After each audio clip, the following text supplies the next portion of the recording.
Welcome. You have reached review time with Imperial, and today's review will be Snowfall Season 5, Episode 8. Let's get into it. So subscribe to the channel, like the video right off the bat. This was a good episode, and it did push the needle further. And can we say Black Widow, aka Aunt Louie? And I've been saying this all season long. My running theme is they setting Aunt Louie up to become a queen pin out there, and Uncle Jerome fate is just dwindling down. I don't see how he makes it to the next season, and if I'm wrong, I'm wrong. But the way it's playing, I don't see how her character is being written to be like a sole entity by herself, and where Uncle Jerome would fit in that picture. And him getting killed is only gonna make her be more cold-hearted. So in this uh, episode, you had Aunt Louie linking up with Reed, Teddy, Theodore, whatever you want to call him, basically telling him is that she wants to buy directly through him and not buy off of Franklin, and she was thinking about taking her business to the Colombians.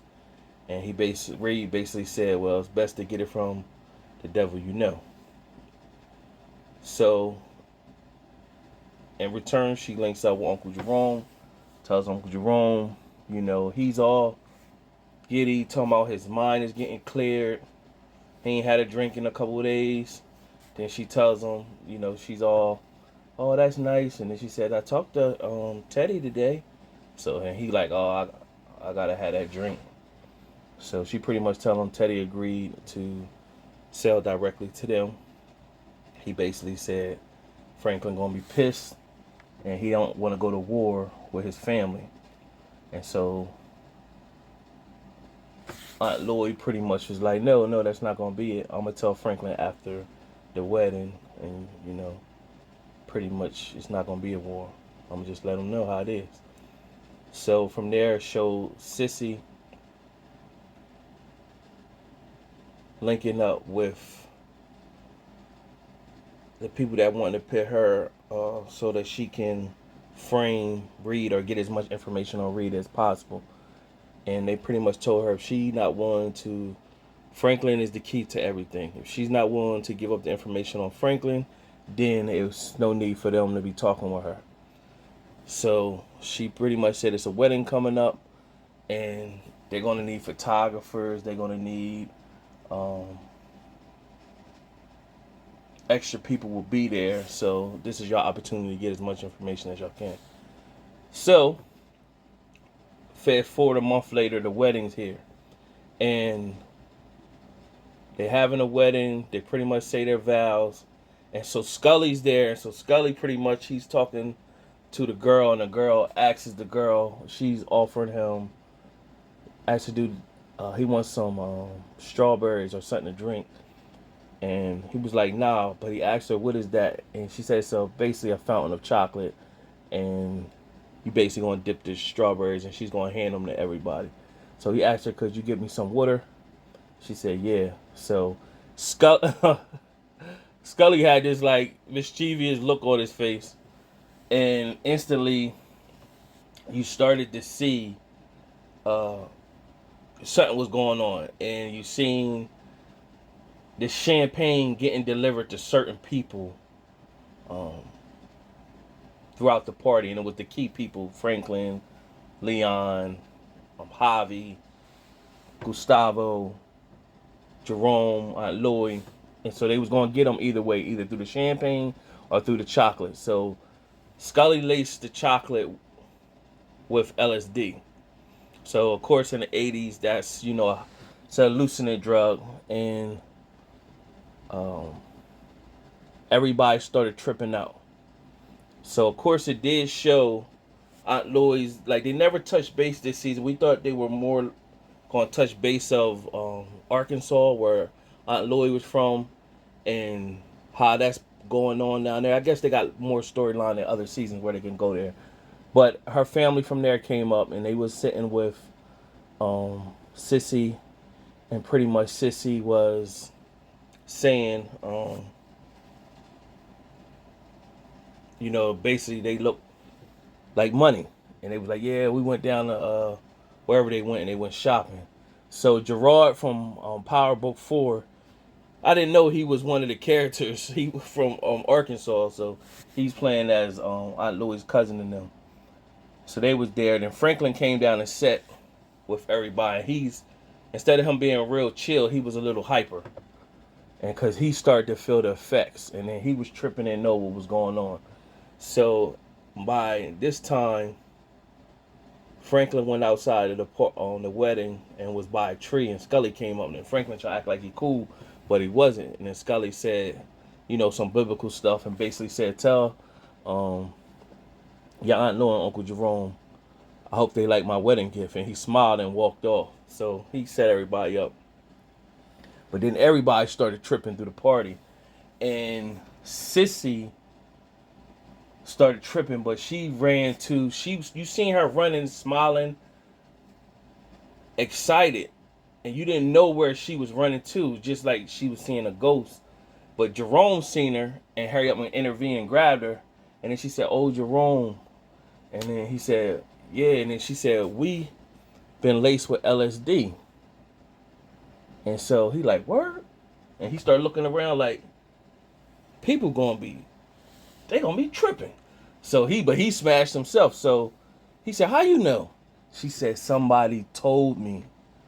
So when she realized somebody told her, this is basically the confirmation Alton is dead. I'm believing Alton is dead now. Because it don't say who she was looking at, but who else could have told her that it's LSD and she was tripping? Because when she go in the house, Franklin's tripping where he's seeing Rob, who he killed, and he's seeing Veronique. And basically when you hallucinate and you got a outer mind experience and you start touching base with the inner self, and you get more clarity and you seeing the board for what it was. So Sissy found Franklin and told Franklin what was going on, and then she basically looked at Franklin and then told him, I never do anything to hurt you, right? And he's like, "Yeah, Mama, I love you." But then she tripped out, and she started going on him, basically snapping on him, saying the stuff he was doing. Now, I don't know if he was hallucinating, thinking she's saying that, or she really said that. But what he did in return, he lashed out at his mom, and he barked at her. So she got real scared and then ran off or whatever.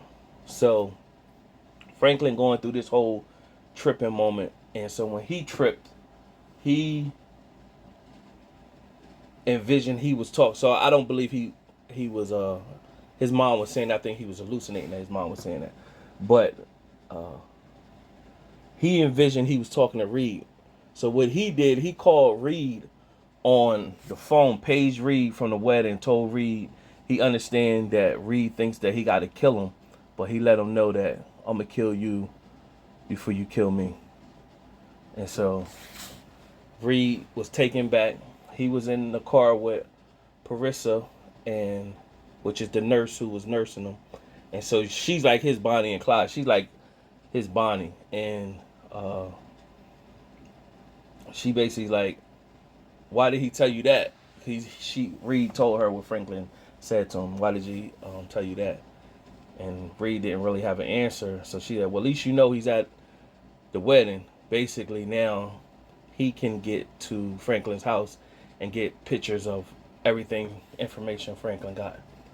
So that's taking place. Back at the party, of course, Veronique had already left. She left the party because she's pregnant or whatever. So it did show Veronique go to, early in the episode before the wedding, show Veronique show up to where Kane was, basically telling Kane who she was, and she was one of the people that he shot at, and actually told Kane, should she pack up and leave with her unborn child. Kane pretty much said, in case you didn't know, we bearing a hatchet. You ain't got to worry about nothing coming from me. Basically, Kane saying I'm good. Cause she basically said, if I'm not good, tell me and I could get gone. He said, nah, you good. So this also plays into Aunt Louie being impulsive, setting things in motion with the detective to go out and kill Kane, which is gonna come back and start something. So you see that how that's gonna play out. Now I'm back at the party. Franklin's still tripping, and you got Javi and Sissy came out and seen a guy that pretty much she's been working with. He's playing as um, bar the bartender, giving everybody wine and everything, and she's pretty much telling him leave her family alone, and he playing off to her like, you know, man, what are you talking about? And so, like, you blowing my cover pretty much. And Javi's like, well, what is the white guy doing here with all these people? And he's basically said, I'm a consultant to the groom's nephew. And so Javi, when he found everybody was tripping, Javi was pretty much like, I gotta get out of here. So him and Leon, they having their conversation. Javi's telling him basically, you need to see the world. You need to get going and see the world and view the world from all. To be a master, you gotta understand and get information from all sides and then put it together. So Gustavo was gone the whole episode. He was high. So Leon start getting in his bag. He sees Wanda, pretty much pushes up on Wanda, gives her a big hug, pretty much everybody telling Wanda they was proud of her, and then Leon was like, yo, I want to go out of country. And she was like, you got a passport? He was like, nah, but I want you to go with me. And she's pretty much like, why are you telling me this now? And she stepped off, so we really don't know what that's about. Meanwhile, I went back to Reed. He's now in Franklin's house taking pictures. It dips back to Priscilla. Parisa. She's in the car, pretty much finger popping herself, and Reed is, he's all business, so he ain't trying to deal with that. She was like, well, you need to, are you going to take me out to dinner? And Reed, he got this expression like, man, I don't got time for this crap. So, nevertheless, to get her to shut up, he said yes, he will. And so he went on along, kept taking his pictures of Franklin. Back at the party, Franklin had a one-on-one hallucinating with himself, and he really kind of put everything all out on the line, basically saying to himself that he's selfish. And that was some good dialogue right there that he had with himself, about him being selfish and really not pushing, in a sense, pushing his family away. He only cared about himself. It talked about all the people that died because of him, and basically spoke to his father dying because of the actions he portrayed. But frankly, on his end, he's like, I made my family rich, but yeah, at what cost? So that was his dialogue. So then there was a dialogue moment where Aunt Louie and Uncle Jerome, they was both tripping, and basically she was saying to him, and they wasn't hearing each other, but the dialogue sped off each other. So she was saying to him like, you always treated me with respect, even though I was from the street, and you showed me love when no other body wouldn't show me love. They just wanted me on their arm as, to show me off, but you really believed in me, and, you love me for me. And he basically telling her on his end, like, I loved you from day one, you know what I'm saying? I'm going to always be there for you, yada, yada, yada. So he's spitting his stuff, she's spitting her stuff, and then by the end of it, after they saying whatever to each other, he looking at her like, and she looking at him like, well, So it just, once again, shows their bond together. But my gosh, the Black Widow is in full effect, and Aunt Louie is definitely the Eve to Uncle Jerome's Adam, and it's gonna go down. So end of the night happens, and it shows, of course, Franklin coming out, talking to everybody. He calmed down. Seeing Leon, told Leon he understood why Leon wanted to get out the game. He said, Leon, you're a good guy. Show love to him. Right there. Then from there, he went on the dance floor. He asked could he cut in. And he started dancing with Uncle Louie. He always told her like, I always look, always was fond of you growing up. And it kind of for a moment sounded like he was like I wanted you type time, but it wasn't. He was just saying, I always look towards you, I was always fond of you. Basically, that's what he was saying. And he was like, I should have treated you like a partner, instead of like a worker or whatever. And then he said, I didn't listen to you a lot of the times. And so he said, it's not too late for us to mend this. So Louie looked at him and pretty much said, yes, it is too late. And basically, they got to do their own thing. And she kissed him. But, weirdly, she kissed him on the lips and walked off. And so Franklin just had this dumb look on his face like, did that just happen? Like, but he can't. Now he's processing in his head what I've been blinded this whole time when all these moving pieces is moving right underneath my nose.